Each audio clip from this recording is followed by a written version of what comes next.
नमस्कार दोस्तों, मैं जितेंद्र सिंह आप सभी का इस चैनल पर स्वागत करता हूं। अगर आप 18 साल के हो चुके हैं और पहली बार वोटर बनने जा रहे हैं तो यह वीडियो आपके लिए बहुत जरूरी है। वीडियो शुरू करने से पहले एक छोटी सी रिक्वेस्ट है, वीडियो को लाइक करें, चैनल को सब्सक्राइब करें और इस जानकारी को उन लोगों के साथ शेयर जरूर करें जो नया वोटर कार्ड बनवाना चाहते हैं। चलिए अब जानते हैं फॉर्म 6 कैसे भरा जाता है। तो इसके लिए आप अपने मोबाइल फोन में गूगल प्ले स्टोर ओपन करेंगे, सर्च बटन पर क्लिक करके ईसीआई नेट ऐप डाउनलोड कर देंगे। इस ऐप को ओपन करने के बाद कुछ इस प्रकार से इलेक्शन कमीशन ऑफ इंडिया का वोटर सर्विस पोर्टल आपके मोबाइल फोन की स्क्रीन पर ओपन हो जाएगा। अब यहाँ पर थोड़ा सा ही ऊपर आप बढ़ेंगे तो यहाँ पर सबसे पहला वोटर रजिस्ट्रेशन के ऑप्शन पर क्लिक करना है। आपको न्यू वोटर रजिस्ट्रेशन का फॉर्म 6 आपको ये मिलेगा, इसी पर आपको क्लिक कर देना है। इस पर आप जैसे ही क्लिक करेंगे तो यहाँ पर आपको लॉगिन करने के लिए बोला जाएगा। देखो, अगर आप पहली बार इस पोर्टल पर आए हैं तो यहाँ पर आपको एक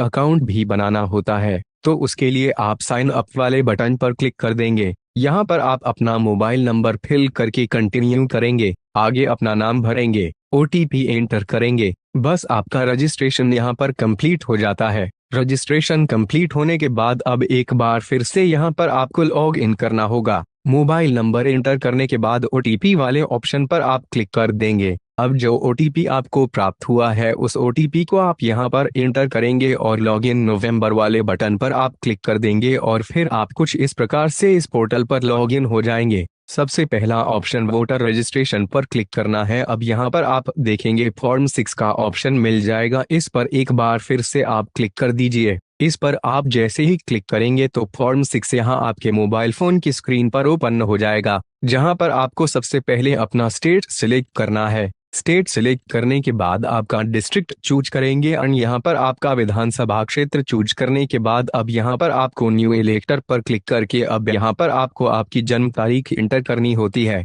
तो जैसे आप इस पर क्लिक करेंगे तो आपका ये कैलेंडर ओपन हो जाएगा। इस कैलेंडर के आप अपनी डेट ऑफ बर्थ सिलेक्ट कर लेंगे। डेट ऑफ बर्थ एंटर करने के बाद document for proof of date of birth यानी कि आपकी जन्म तिथि का आपके पास क्या प्रूफ है उसको आपको यहाँ पर अपलोड करना होता है। तो इस वाले ऑप्शन को आप चूज करेंगे और सिलेक्ट डॉक्यूमेंट वाले ऑप्शन पर क्लिक करके आप यहाँ पर आधार वाले ऑप्शन को चूज कर सकते हैं। अब इसके बाद यहाँ पर आपको आपका आधार कार्ड चूज फाइल वाले इस ऑप्शन पर क्लिक करके आधार कार्ड आपको अपलोड करना होता है। इस प्रकार से आधार कार्ड अपलोड करने के बाद अब आप इसको नेक्स्ट कर देंगे। नेक्स्ट करने के बाद अब आपका अगला कॉलम आ जाएगा जहां पर आपको पर्सनल डिटेल्स इंटर करनी होगी, जिसमें सबसे पहले यहां पर आपको अपना फोटो अपलोड करना होता है। अपलोड पिक्चर वाले ऑप्शन पर क्लिक करके आपका फोटो अपलोड कर देंगे और अब इसके बाद आपका जेंडर चूज कर लेंगे। अब आपका नेम इंटर करेंगे और अब इसके बाद यहाँ आपकी आधार संख्या लिखनी है, आप चाहो तो इसको छोड़ सकते हैं।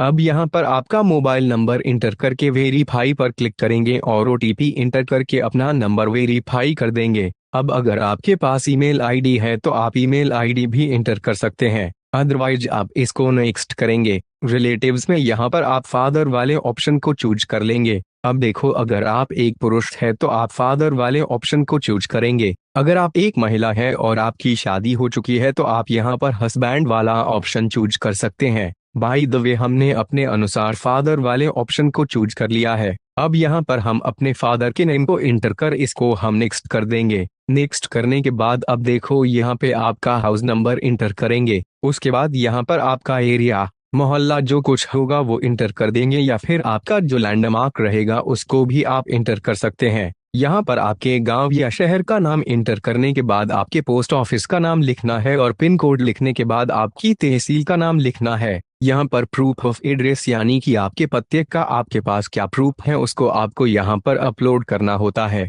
तो इस वाले ऑप्शन को आप चूज करेंगे और सिलेक्ट डॉक्यूमेंट वाले ऑप्शन पर क्लिक करके आप यहाँ पर आधार वाले ऑप्शन को चूज कर सकते हैं। अब इसके बाद यहाँ पर आपको आपका आधार कार्ड चूज फाइल वाले इस ऑप्शन पर क्लिक करके आधार कार्ड आपको अपलोड करना होता है। इस प्रकार से आधार कार्ड अपलोड करने के बाद अब आपके फैमिली में किसी एक मेंबर की यहाँ पे डिटेल्स आपको एंटर करनी होती है, जैसे कि अगर आपके फादर है, मदर है, ब्रदर, वाइफ, किसी की भी डिटेल्स आप यहाँ पे एंटर कर सकते हैं या इसको छोड़ सकते हैं और नेक्स्ट कर देंगे। अब देखो, नेक्स्ट करने के बाद अब यहाँ पर डिक्लेरेशन का फॉर्म आ जाएगा। यानी कि अब यहीं से आपकी स्टार्ट होती है SIR के डिटेल्स फिल करना। तो आप देखेंगे यहाँ पे एप्लीकेंट का नाम आ रहा है, उसके बाद मोबाइल नंबर आ रहा है, जो एड्रेस फिल किया था वो एड्रेस आ रहा है, और आपका जो फादर नेम आपने फिल किया था वो आपका फादर नेम आ रहा है। अब देखो इसके बाद यहाँ पर आपका मदर नेम एंटर करना होगा। मदर की अगर आपके पास वोटर ID कार्ड का नंबर है तो एंटर कर सकते हैं,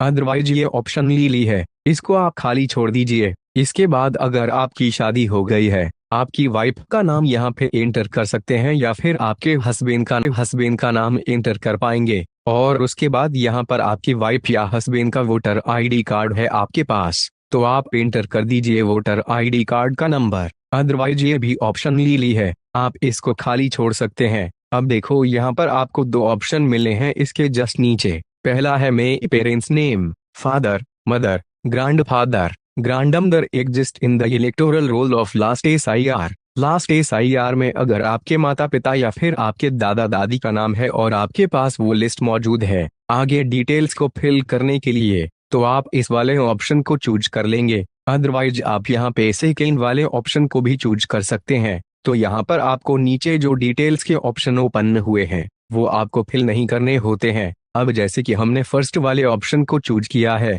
तो यहाँ पर अब आपको SIR की डिटेल्स फिल करनी होगी। लास्ट 2002 में जो SIR हुई है उसकी डिटेल्स यहाँ पे फिल की जाएगी। यहाँ पे आप अपना स्टेट चूज करेंगे। स्टेट चूज करने के बाद लास्ट SIR में आपकी विधानसभा क्या थी आपकी, वो आप चूज करेंगे। उसके बाद पोलिंग स्टेशन नेम, यहाँ पे आप जो भाग संख्या होती है वो यहाँ पर आप एंटर करेंगे, एंड देन यहाँ पर आपका पार्ट सीरियल नंबर चूज करेंगे। ये सभी डिटेल्स आपको कहाँ मिलेंगे, आपकी 2002 की लास्ट जो SIR रिपोर्ट है वो वोटर लिस्ट है, वहां पर आपको मिलेगी। अब देखो जैसे ही आप यहाँ पे सर्च करोगे तो 2002 की वोटर लिस्ट में आपके फादर की, मदर की, आपके दादा दादी की जो भी डिटेल्स शो हो रही होंगी, तो यहाँ पर ऑटोमेटिकली यहाँ पे फेच होकर आ जाएंगी। आप यहाँ पे देख सकते हैं इस प्रकार से आपकी 2002 की वोटर लिस्ट की डिटेल्स यहाँ पे आ चुकी हैं, फेच हो चुकी है। अब यहाँ पर इस बॉक्स पर आप टिक करेंगे। कंटिन्यू करने के बाद आप देख सकते हैं कि यहाँ पर आपके रिलेटिव्स की डिटेल्स यहाँ पर आपको शो कर रही है,